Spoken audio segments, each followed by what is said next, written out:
Maya's fingers were cramping. She'd been decorating wedding cakes for 11 hours straight, piping intricate rose petals onto fondant tears until her vision blurred, and her hands felt like claws. The commercial kitchen at Bellissimo Bakery was sweltering even at 9 at night, the industrial ovens radiating heat that made sweat pool at the base of her spine. "Last one," she whispered to herself, squeezing the pastry bag with what little strength remained.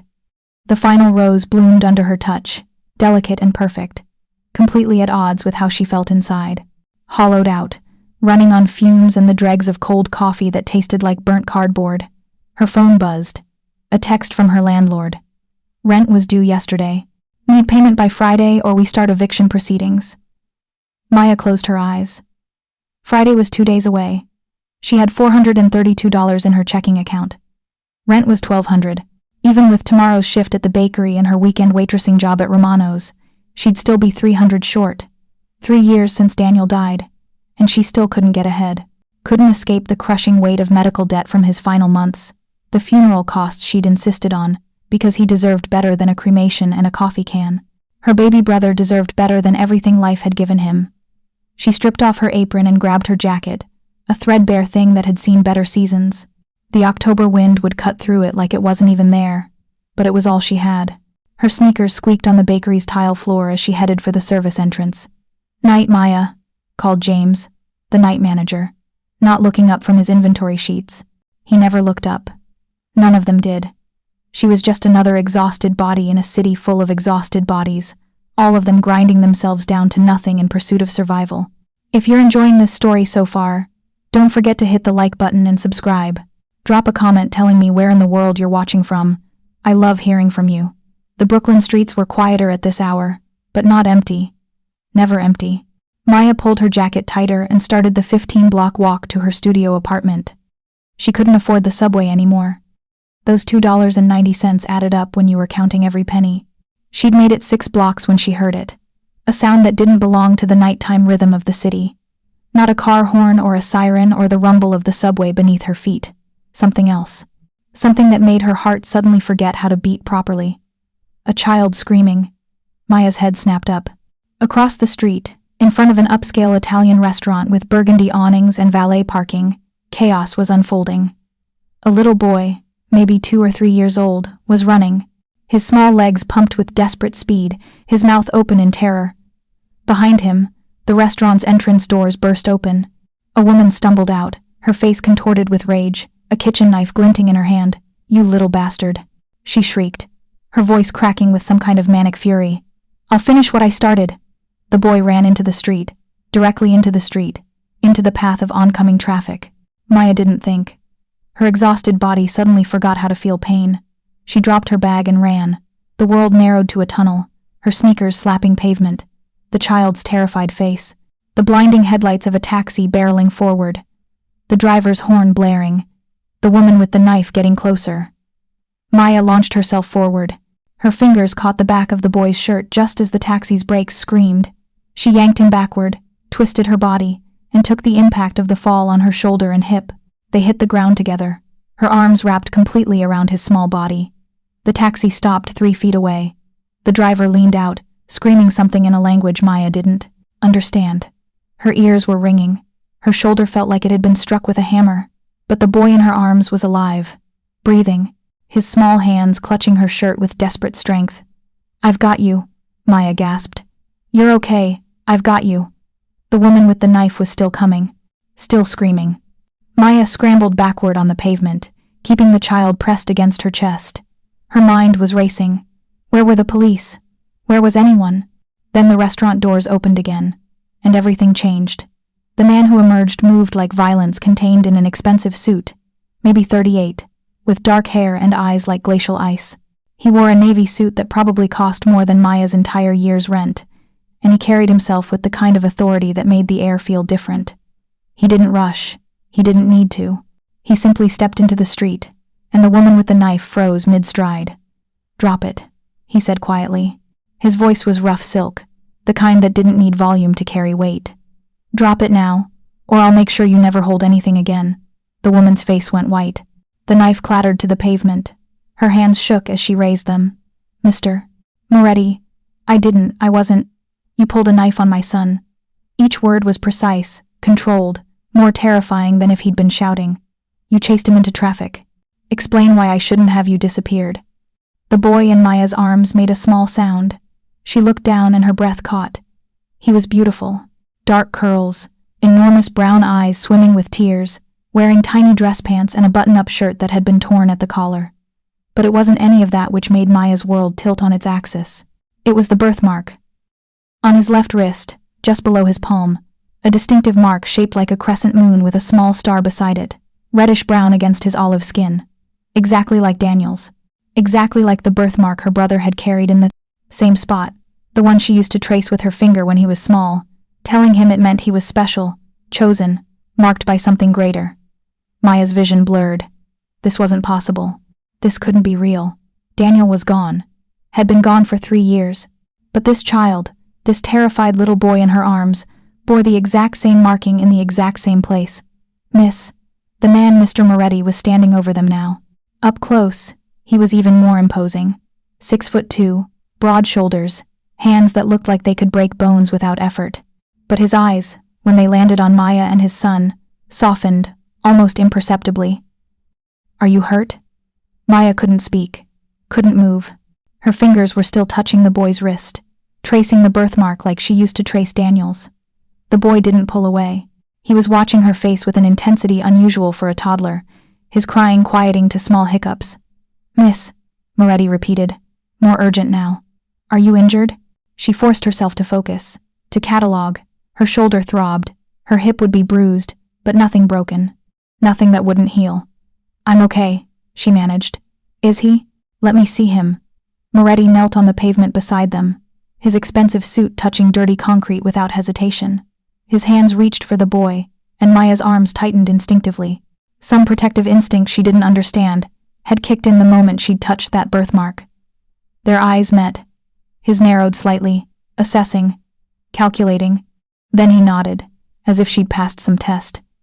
"May I?" he asked quietly. Maya loosened her grip. Moretti lifted the boy with practiced ease, checking him over with efficiency that suggested military or medical training. "Leo," he murmured. "Leo, look at me. Are you hurt anywhere?" "Leo." The boy's name was Leo. He shook his head, his small hands reaching up to touch his father's face. He didn't speak, but the gesture communicated everything. Moretti's jaw tightened. He stood, still holding Leo, and turned to face the woman who'd dropped the knife. She was on her knees now, trembling. "Sergio," he called, not looking away from the woman. "Take her to the basement." 2 men in suits materialized from the restaurant entrance. They moved with the same controlled efficiency as Moretti, flanking the woman and hauling her to her feet. She started begging, her voice high and desperate. "Please, Mr. Moretti, The boy, he's cursed. He doesn't speak. He just stares. And I couldn't take it anymore. I didn't mean to. You chased my 2-year-old son with a knife because he doesn't speak." Moretti's voice was arctic. "Because he made you uncomfortable. Do you understand what happens to people who hurt children in my organization?" The woman sobbed. The men dragged her away. Maya watched, her mind struggling to process what was happening. Organization. Basement. The way everyone had responded to his commands without question. This wasn't just some wealthy restaurant owner. This was something else entirely. "Miss." Moretti was looking at her again. Leo was still in his arms, but the boy was reaching toward Maya, making soft sounds. "What's your name?" "Maya." Her voice came out hoarse. "Maya Chen. Maya Chen." He repeated it like he was committing it to memory. "You saved my son's life. He ran into traffic and you didn't hesitate. Why?" "What kind of question was that?" "He's a child," Maya said simply. "He was in danger." Something flickered across Moretti's face. Surprise, maybe. Or recognition. Most people would have called for help, waited for someone else to act. "You ran into traffic." "So would you," Maya said. It wasn't a question. His lips curved slightly. Not quite a smile, but close. "Yes, I would." He shifted Leo in his arms. "Are you sure you're not hurt?" That fall looked hard. Maya became aware that they were still in the middle of the street. The taxi driver had given up and driven away. A small crowd had gathered on the sidewalk, watching from a safe distance. She struggled to her feet, wincing as her hip protested. "I'm fine. I should go. Wait. Moretti's voice wasn't loud, but it stopped her mid-turn. He pulled something from his pocket. A business card. Thick and expensive looking. My private number. For medical expenses. Anything you need. Maya stared at the card. Dante Moretti, it read. No title, just a name and a phone number. I don't need, you saved my son. His tone left no room for argument. You got hurt doing it. Take the card. Leo made another sound, reaching for Maya again. His small fingers opened and closed, grasping at air. The birthmark on his wrist seemed to glow in the streetlight. Maya took the card. Her fingers were shaking. He doesn't speak? She asked quietly. Moretti's expression closed off slightly. No. He's been evaluated. There's nothing physically wrong. He just doesn't. A pause. His mother died during childbirth. The doctors think it might be connected. Selective mutism triggered by trauma. I'm sorry, Maya whispered. And she was. Sorry for this little boy who'd lost his mother before he could know her. Sorry for this dangerous man holding his son like he was the only thing in the world that mattered. Sorry for herself, because looking at Leo's birthmark felt like having her heart torn open all over again. Go home, Maya Chen, Moretti said. But there was something in his voice, something that suggested he didn't really want her to leave. Get some rest, and if you need anything at all, call that number. Maya nodded. She retrieved her bag from where she'd dropped it, her movements mechanical. As she turned to walk away, she felt eyes on her back. When she glanced over her shoulder, Moretti was still standing there, Leo in his arms, both of them watching her. The boy lifted his small hand, waved goodbye. Maya's throat tightened. She waved back, then forced herself to keep walking. Away from the restaurant, away from the man with glacial eyes and dangerous authority. Away from the little boy whose birthmark had cracked something open inside her, that she'd thought she'd sealed shut 3 years ago. She made it 2 blocks before her legs gave out. She caught herself against a building wall, breathing hard. Her hands were shaking again, but not from exhaustion this time, from something else. Something that felt like grief and wonder and impossibility all tangled together. Daniel had been 20 when he died. Leukemia. She'd spent every penny she had on experimental treatments that didn't work, had held his hand while he wasted away in that hospital bed, had watched the light fade from his eyes while the birthmark on his wrist seemed to mock her with its permanence. You couldn't save me, it seemed to say. You tried, but you failed. And now, 3 years later, she'd saved a child who wore the same mark. A child who belonged to a man who commanded fear with a whisper. A child who didn't speak but whose eyes held depths that shouldn't exist in someone so young. Maya looked down at the business card in her hand. Dante Moretti. She should throw it away. Should forget this night ever happened. Should go back to her crumbling apartment and her overwhelming debt and her exhausting jobs, and never think about crescent moons and silent children again. Instead, she tucked the card into her pocket, against her better judgment, against all logic, because some part of her, the part that had traced Daniel's birthmark and promised him he was special, knew she'd be seeing Dante Moretti and his son again, knew it with the same certainty she'd known her brother was dying even when the doctors still talked about hope. The October wind cut through her jacket as she started walking again. Her shoulder throbbed, her hip ached, but neither pain compared to the feeling building in her chest. The feeling that her life had just changed irrevocably, that running into traffic to save a stranger's, the child had set something in motion that couldn't be stopped. Maya didn't know yet that Dante Moretti was the head of New York's most powerful crime family. Didn't know that Leo's mother hadn't died in childbirth, but had been murdered by a rival organization. Didn't know that the woman with the knife had been a plant, sent to get close to Leo by people who wanted Dante Moretti destroyed. She didn't know any of it, but she would. Soon enough, she'd learn exactly what world she'd stumbled into when she caught a falling child and saw her dead brother's birthmark staring back at her. 3 blocks away, in the back office of Romano's restaurant, Dante Moretti sat with his son on his lap. Leo had finally stopped shaking, his small body relaxing against his father's chest, but he kept lifting his wrist, looking at the birthmark, then looking at the door, as if waiting for someone. She's not coming back, Piccolo, Dante murmured, though he wasn't entirely sure that was true. Something about the way Maya Chen had looked at Leo, the fierce protectiveness that had flooded her face, the way her fingers had traced his son's birthmark like it meant something.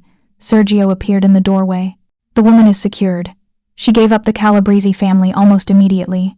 They paid her $10,000 to get close to Leo, said she'd get another $40,000 if she succeeded. Dante's jaw tightened. The Calabreses, of course. They'd been testing his defenses for months, looking for weaknesses, and they'd found one. His son. His greatest vulnerability. Handle it, Dante said quietly. I want everyone who knew about this operation eliminated by morning. Send their heads to Antonio Calabrese with a note. Touch my son again and I'll wipe your entire bloodline from existence. Yes, sir. Sergio hesitated. The woman. Maya Chen. Should we have her investigated? Dante looked down at Leo. His son was tracing his own birthmark now, the same gesture Maya had made. Some instinct told Dante that she was no threat.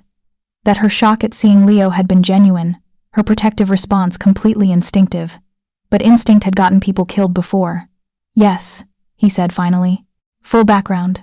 Where she works, where she lives, her finances, her history. I want to know everything by morning. And if she's connected to the Calabreses. Dante's expression went cold. Then we'll deal with it. But, he paused, remembering the way she'd asked about Leo's silence, the compassion in her voice, the sorrow. I don't think she is. After Sergio left, Dante carried Leo upstairs to the private apartment above the restaurant. It was one of several residences he maintained throughout the city, safe houses designed for exactly this kind of situation.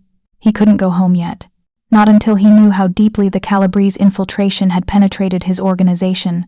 He laid Leo in the bed, covering him with blankets. His son's eyes were already closing, exhaustion finally winning. But before he drifted off, he lifted his wrist one more time, looked at the birthmark, then looked at his father. I know, Dante whispered. I saw it too. The way she looked at you, like you were precious. He brushed dark curls back from Leo's forehead. Sleep, Piccolo. Tomorrow we'll figure out who Maya Chen really is, and why you won't stop reaching for her. Leo's eyes closed. Within moments, his breathing evened out into the rhythm of sleep. But Dante stayed beside the bed, watching, protecting, the way he'd done every night since Leo's mother died. Alessandra, his wife, his partner, murdered 3 years ago by the Bratva as a message. They'd wanted territory, had thought killing Dante's pregnant wife would break him, make him weak. They'd been wrong. It had made him lethal. He'd wiped out the entire Bratva cell in New York within a month. Every last one. Their bodies had never been found. But he'd lost something in that darkness. Some part of himself that remembered how to be human rather than just a weapon. Leo was all that kept him tethered to anything resembling humanity. And tonight, a stranger had run into traffic to save his son. Had held Leo like he was precious. Had looked at his birthmark with recognition and grief and something else Dante couldn't quite name. He pulled out his phone and made a call. It was answered on the first ring. Sir? Vincent, I need you to personally oversee Maya Chen's investigation. And Vincent, I want her protected. Put a team on her. Discreet surveillance. If anyone approaches her, anyone connected to our world, I want to know immediately. You think someone will target her? She interfered with a Calabrese operation. They'll want to know who she is and whether she's connected to me. I won't have another innocent dying because they got too close to my family. Another pause. Then, sir, is she family now? Dante looked at his sleeping son, at the birthmark on his wrist, at the way Leo had reached for Maya Chen like she was someone he'd been waiting for. I don't know yet, he said quietly. But Leo thinks so. And Leo's instincts have never been wrong. He ended the call, pulled a chair beside Leo's bed, and sat watch, the way he did every night, protecting his son from a world that wanted to destroy them both. But tonight, for the first time in 3 years, Dante found himself thinking about someone else, a woman with exhausted eyes and a selfless heart, a woman who'd saved his son and then walked away, not asking for anything, not trying to leverage the situation, a woman who'd looked at Leo's birthmark like it meant something, like it was more than just a mark on skin, like it was significant. Dante didn't believe in coincidences, didn't believe in fate or destiny, or any of the superstitious nonsense his grandmother used to whisper. He believed in power and control, and eliminating threats before they became problems. But watching his son sleep, seeing Leo's fingers still curved around his own wrist, Dante wondered if maybe, just maybe, the universe had sent him something he didn't know he needed. Maya Chen had crashed into their lives like a comet, and nothing was going to be the same. Maya woke up to pounding on her door. Her body jerked upright, sending sharp pain through her bruised shoulder. For a disoriented moment, she didn't know where she was. Then reality crashed back. Her studio apartment. the sagging mattress on the floor, the water stain on the ceiling that looked like a diseased lung. The pounding continued. Maya Chen? NYPD. Open up. Her heart kicked into overdrive. Police? Why would last night? The boy, the knife, the man with the glacial eyes who'd talked about making people disappear. Maya scrambled out of bed, still wearing yesterday's clothes. She'd been too exhausted to change, had just collapsed onto the mattress at 2 a.m. and passed out immediately. She unlocked the 3 deadbolts, her only real security in this neighborhood, and cracked the door open. 2 detectives stood in the hallway. A woman in her 40s with sharp eyes and a no-nonsense expression, and a younger man who looked like he'd rather be anywhere else. They both held badges. Maya Chen? The woman asked. I'm Detective Ramirez. This is Detective Park. We need to ask you some questions about an incident last night outside Romano's restaurant. Maya's throat went dry. Am I in trouble? That depends. Ramirez's expression didn't change. May we come in? What choice did she have? Maya stepped back, acutely aware of how pathetic her apartment looked. 1 room that served as bedroom, living room, and kitchen. A bathroom the size of a closet. Furniture that consisted of the mattress, a folding table, and 2 plastic chairs she'd found on the street. Ramirez's eyes swept the space with professional assessment. Park looked uncomfortable, like poverty was something contagious he might catch. You work at Bellissimo Bakery? Ramirez asked, pulling out a notebook. Yes, and I waitress weekends at a diner in Queens. 2 jobs, that's rough. There might have been sympathy in Ramirez's voice. Or maybe Maya was imagining it. Tell me what happened last night. Maya recounted the story. The boy running into the street. The woman with the knife. Her instinctive response. She left out the part about the birthmark. About how looking at Leo had felt like staring at her dead brother. That was private. That was hers. And the man who came out of the restaurant?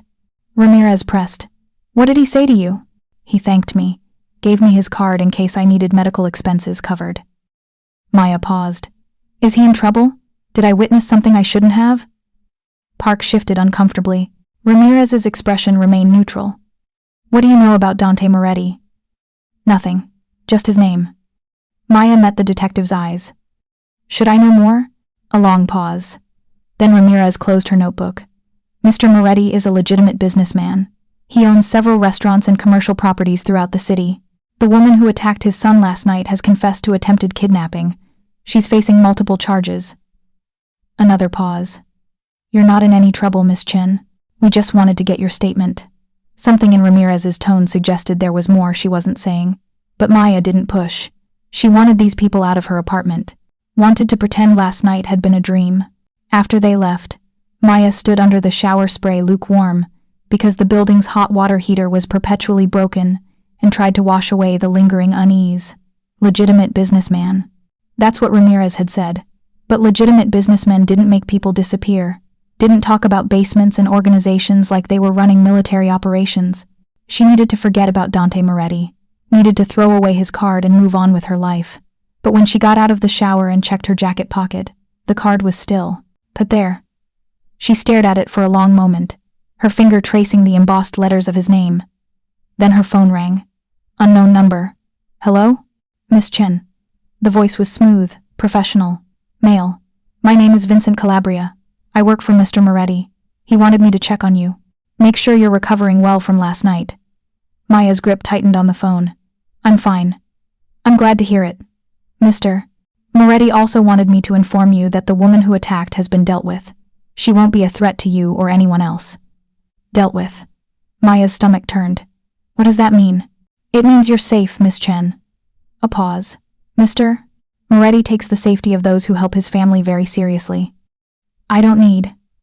There's also the matter of your medical expenses. Mr. Moretti insists on covering any costs associated with your injuries. I didn't go to the hospital. Nevertheless. Vincent's tone was polite but firm. A doctor will be by your apartment this afternoon to examine you. Please allow him access. I don't. 2 o'clock, Miss Chen. His name is Dr. Marcus. He's discreet and highly skilled. Mr. Moretti will accept nothing less than ensuring you're properly cared for. The line went dead before Maya could protest further. She stood there, phone in hand, a sick feeling building in her chest. This wasn't normal. People didn't send private doctors to check on strangers, didn't have smooth-voiced assistants who talked about being dealt with like it was a casual thing. What had she gotten herself into? Dr. Marcus arrived precisely at 2 o'clock. He was in his 60s, with kind eyes and gentle hands. He examined Maya's shoulder and hip with professional efficiency, asked questions about pain levels and range of motion, and prescribed anti-inflammatory medication.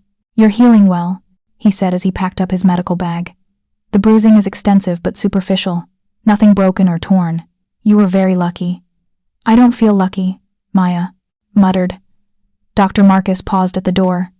"Mr. Moretti is a good man, Miss Chen. I know his reputation precedes him, but he's fair, and he protects those who matter to him." A slight smile. "You saved his son's life.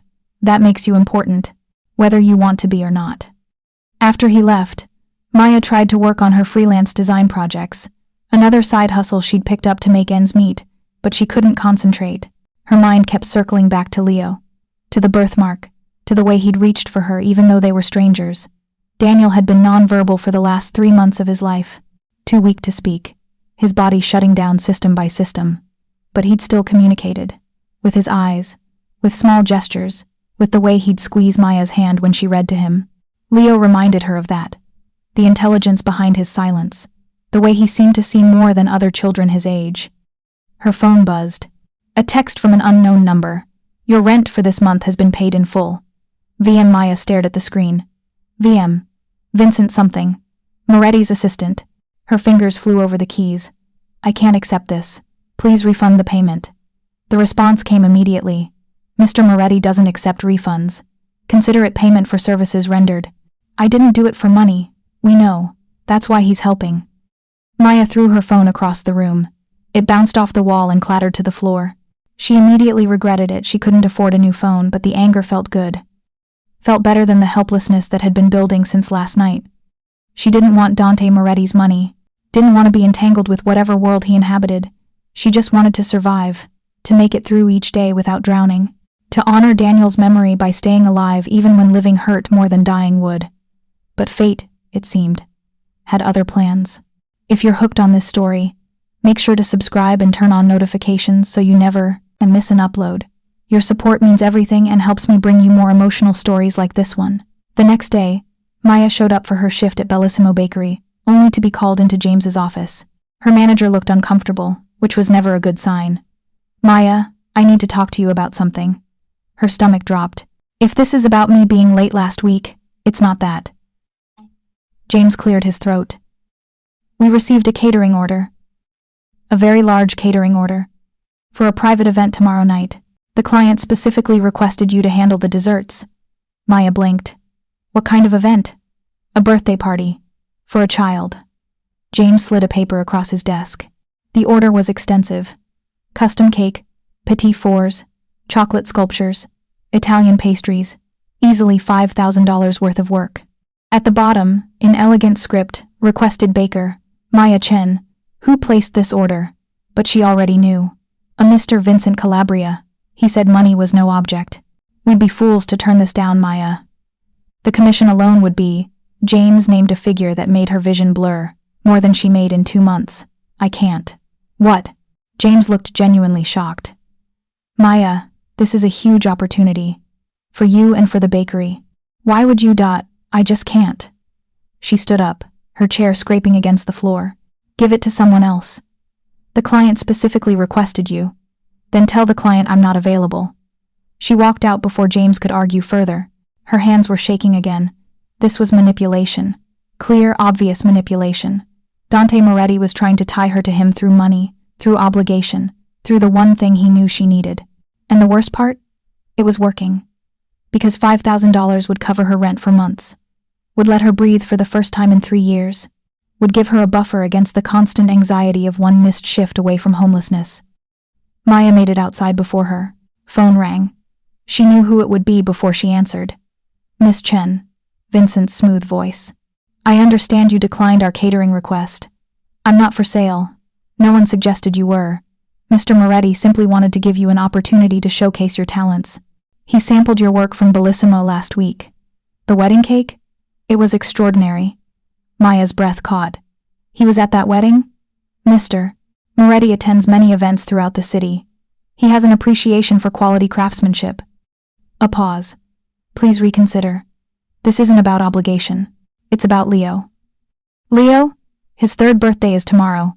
Mr. Moretti wants it to be special. And Leo?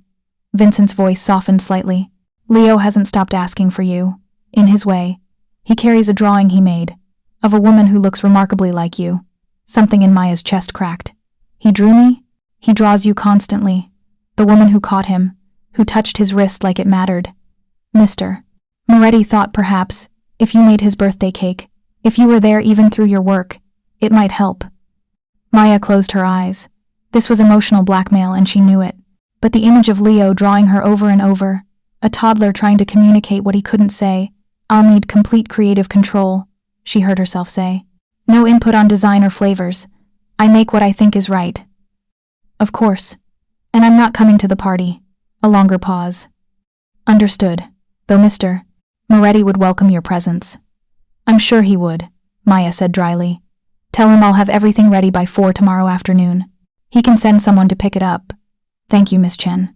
She ended the call and immediately called herself every kind of fool. She was playing directly into Dante Moretti's hands, letting herself be drawn into his orbit through a silent child and a birthmark that meant something only to her. But she couldn't help it, because she'd spent 3 years trying to save Daniel and failing. And now fate had given her a second chance. A child who wore her brother's mark. A child who needed something only she could provide. Even if that something was just a birthday cake. Maya worked through the night. She'd accepted the commission, and she'd be damned if she didn't deliver something perfect. The cake took shape under her hands. 3 tiers, each one representing something she sensed about Leo. The bottom tier, dark chocolate, with espresso buttercream, representing the darkness he'd been born into. The middle tier, vanilla bean with fresh strawberry compote, representing the innocence he still carried despite everything. The top tier, lemon lavender with honey cream, representing hope. A future that could be sweet if the right people protected it. She decorated it with meticulous care, fondant in shades of blue and silver, like a night sky. Hand-painted stars that spiraled around each tier, and at the very top, barely visible unless you looked closely, a crescent moon with a small star beside it. The birthmark, their secret connection, even if Leo would never understand why it mattered. By 3 in the morning, Maya sat back and looked at her work. It was the best thing she'd ever created. Every technique she'd learned, every skill she'd developed, poured into this one cake for a child she'd met once. A child who shouldn't matter to her but did. James came in at 6 and stopped dead when he saw it. Maya, this is... He seemed lost for words. This is museum quality. How did you... I need to go home and sleep, Maya interrupted. Someone's picking this up at 4. Make sure it's handled carefully. She left before he could ask questions. Stumbled back to her apartment and collapsed onto her mattress. Sleep claimed her immediately, heavy and dreamless. When she woke, it was 3:30. She had 17 missed calls, 12 from James, 5 from an unknown number. Dread settled in her stomach as she called James back. Maya, thank God. Where are you? Home. Why? Mr. Moretti is here. He's been here for 20 minutes. He's asking for you. Tell him I'm not, Maya. James's voice dropped to a whisper. He brought his son. The boy is sitting in front of your cake, and he won't move. Just stares at it and cries. Mr. Moretti says he needs to see you, that Leo won't leave without you. Please, Maya. I don't know what to do. Maya closed her eyes. Of course Dante Moretti would do this. Would bring Leo to the bakery, knowing she couldn't resist a crying child, knowing exactly which buttons to push. I'll be there in 15 minutes, she said quietly. Tell him to wait. She threw on clean clothes, ran a brush through her hair and caught a cab she couldn't afford. The ride to Bellissimo took 12 minutes. Every second felt like an hour. When she walked through the bakery door, the first thing she saw was Leo. He sat on the floor in front of her cake, tears streaming down his small face, his hands pressed against the glass of the display case. He was reaching for the crescent moon at the top, reaching and reaching, making soft, heartbroken sounds, and standing behind him, looking like he hadn't slept in days, was Dante Moretti. Their eyes met across the bakery. In that moment, Maya saw past the dangerous exterior to something else. Desperation. A father who would do anything, manipulate anyone, use any weapon at his disposal to help his son, even her. Hello, Maya Chen, Dante said quietly. His voice carried exhaustion. My son would like to meet the artist. Maya walked forward slowly. She knelt beside Leo, careful not to touch him without permission. Up close, she could see he was dressed for a party. Little suit pants, a button-up shirt, tiny dress shoes, but his face was blotchy from crying, his eyes red. "Hi, Leo," she said softly. "Did you like the cake I made you?" Leo's eyes swung to her face. Recognition flared immediately. He lunged forward, his small arms wrapping around her neck with desperate strength. He buried his face against her shoulder and made sounds that weren't quite words but communicated everything. Relief, joy, recognition. Maya's arms came up instinctively, holding him. Over his head, she looked at Dante. "What did you do?" she whispered. "Why would you bring him here?" "Because he wouldn't stop crying." Dante's voice was raw. "Because nothing I did helped. Not his favorite foods, not his presents, not anything. He just kept drawing you and crying. So I brought him to your work, hoping to get him to understand you'd made his cake, and he saw it through the window and—" He gestured helplessly at his son. Leo pulled back slightly. His small hands found Maya's face, patting her cheeks like he needed to confirm she was real. Then he lifted his wrist, showed her the birthmark, pointed at it, then at the crescent moon on top of the cake. He'd noticed. Somehow, this 2-year-old had recognized his own birthmark, recreated in sugar and fondant. "You're very observant," Maya told him gently. "That's your special mark. It means you're chosen for something important." Leo studied her face intently. Then he took her hand and pressed it against the birthmark on his wrist. The same gesture she used to do with Daniel. The tactile confirmation that yes, this mark exists. Yes, it's real. Yes, it makes you special. Maya's vision blurred. "You're a very special boy, Leo," she whispered. "Don't let anyone tell you otherwise." Dante cleared his throat. When Maya looked up, something unreadable flickered across his face. "His party," he said quietly. "It's at my home in Manhattan, 5 o'clock. I know you said you wouldn't come, but—" He looked at his son, still clinging to Maya like she was a lifeline. "I'm asking anyway, please. Mr. Moretti, Dante. Call me Dante." He moved closer, lowering himself to their level. "I don't know what this is, this connection between you and Leo, but he's my son, and he needs something I can't give. Him. You." A pause. "I'm not above begging, not where he's concerned." Maya looked at Leo, at his huge brown eyes that held too much understanding, at the birthmark that shouldn't mean anything but did, at the way he'd stopped crying the moment she'd held him. She thought about Daniel, about promises she'd made to a dying boy, about how she'd told him his birthmark meant he was chosen, about how she'd failed to save him. Maybe she couldn't save Daniel, but she could show up for Leo, just for today, just for a birthday party. "One party," she said firmly. "That's all. Then I go back to my life and you go back to yours." Something in Dante's expression suggested he knew that was a lie. That once you entered his world, you didn't simply walk back out. But he nodded anyway. "One party. Thank you." He stood and held out his hand. Maya took it, letting him pull her to her feet. His grip was warm and solid, his palm calloused despite the expensive suits. Working hands, she realized. He might dress like aristocracy, but he'd built his empire himself. "Vincent will send a car for you at 4:30, Dante said. "Wear whatever you're comfortable in. This isn't a formal event, just family. Family." The word settled strangely in Maya's chest. She had no family left, just herself and memories of Daniel. But looking at Leo, still holding onto her hand like he might disappear, she wondered if maybe family could be something you found rather than something you were born into. "Okay," she whispered. "I'll come." Leo smiled. It was the first time Maya had seen him truly happy, and it transformed his entire face. He pulled her down and kissed her cheek, a sloppy toddler kiss that made her heart constrict. Then Dante gently extracted his son, lifting Leo into his arms. "Thank you," he said again. And this time, Maya heard layers beneath the words. "Thank you for saving him. Thank you for making his cake. Thank you for being someone he trusts when he trusts so few people. Thank you for seeing my son as precious when most people see him as broken." They left, Leo waving goodbye over his father's shoulder. Maya stood in the empty bakery, her cheek still damp from Leo's kiss, and wondered what the hell she'd just agreed to. James appeared beside her. "Who was that?" "Someone I should stay away from," Maya said quietly. "But you're not going to." "No, I'm not going to," because fate had sent her a child with her dead brother's birthmark, and Maya had never been very good at ignoring signs from the universe, even when ignoring them would be smarter, even when ignoring them might keep her alive. Maya's fingers were cramping. She'd been decorating wedding cakes for 11 hours straight, piping intricate rose petals onto fondant tiers until her vision blurred. The October night was cold when she finally left Bellissimo Bakery, pulling her threadbare jacket tight. Her phone buzzed. A text from her landlord. Rent was due yesterday. Need payment by Friday or we start eviction proceedings. Friday was 2 days away. She had $432. Rent was $1,200.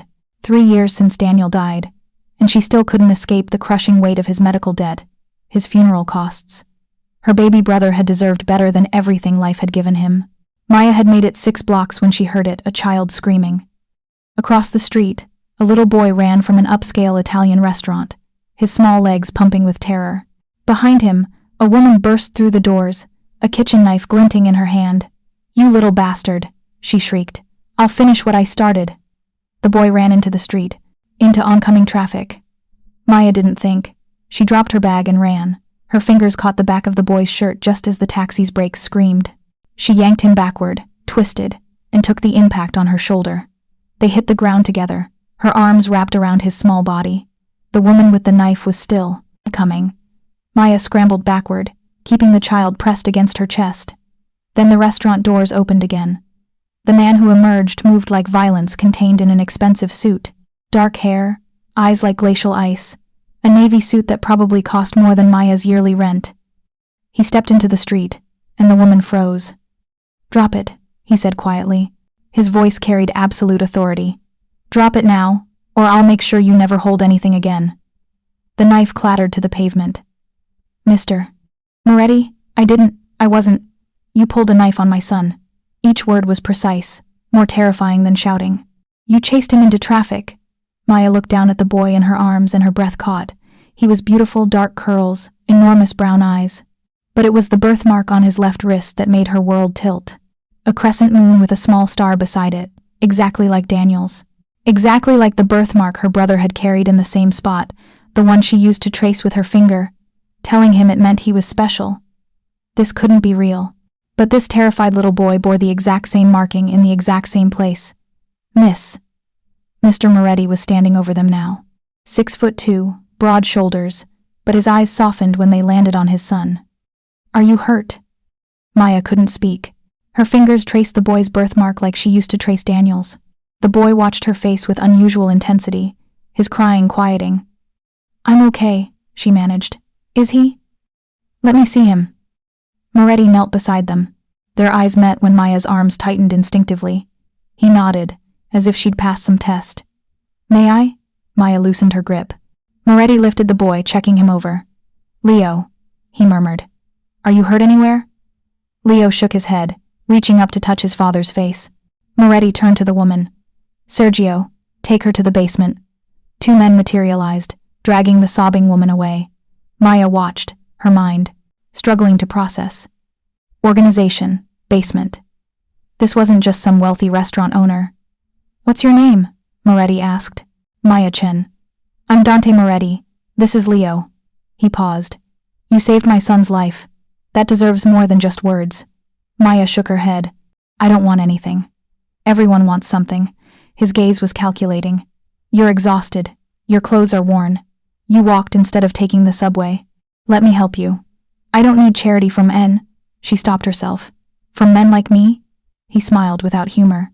"Fair enough, but Leo likes you. He doesn't like anyone."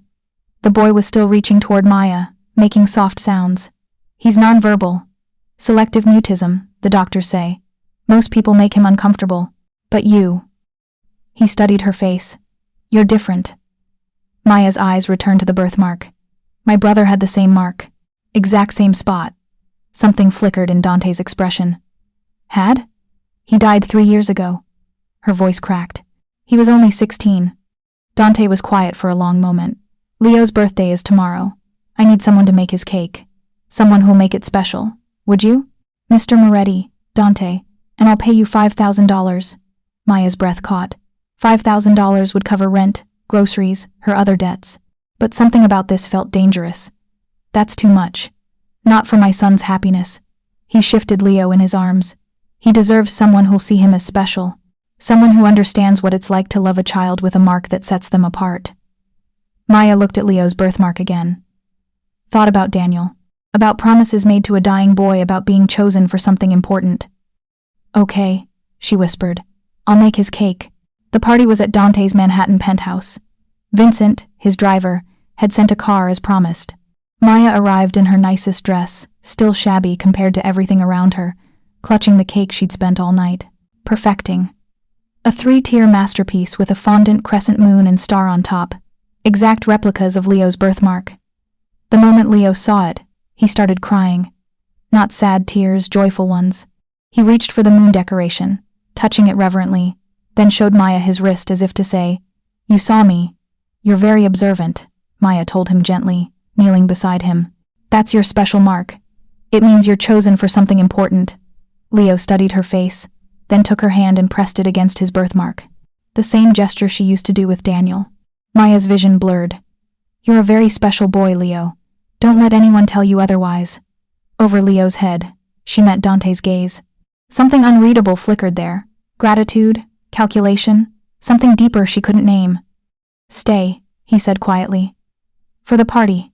Leo wants you here." "Mr. Moretti, Dante." He moved closer. "I don't know what this connection is between you and my son, but he needs something I can't give him, you." He paused. "I'm not above begging, not where he's concerned." Maya looked at Leo, at his birthmark, at the way he'd stopped crying the moment she held him.